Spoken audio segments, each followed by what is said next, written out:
જ્યારે મારી એન્ગેજમેન્ટ થઈ ત્યારે મારા હસબન્ડે મને સ્ટ્રેટ ફોરવર્ડ કહ્યું હતું કે કાકીજી માટે એમને કંઈક અલગ ટાઈપનું જ રિસ્પેક્ટ છે હંમેશાથી. ત્યારે તો મેં એમને ઓકે કહી દીધું હતું, પણ જ્યારે મેરેજ પછી પહેલી વાર મારે કંઈક તાવડીની જરૂર પડી અને હું એમને મળી, એમની પાસેથી લેવા ગઈ, ત્યારે મને ખબર પડી કે એ તાવડી 26 વર્ષ જૂની હતી. મને બહુ જ નવાઈ લાગી હતી, પણ સમય જતાં સમજાયું કે ખૂબ ખંતથી અને પેશન્સથી સંબંધો સચવાતા હોય છે. એ અમારા કુટુંબની એવી વ્યક્તિ છે કે જેમનો અવાજ તમને ઘરમાં જરાય નહીં આવે, પણ હા, એમની હાજરી કે ગેરહાજરી તમને અચૂક વર્તાશે.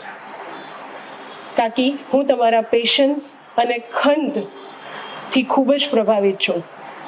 Happy Women's Day to you two.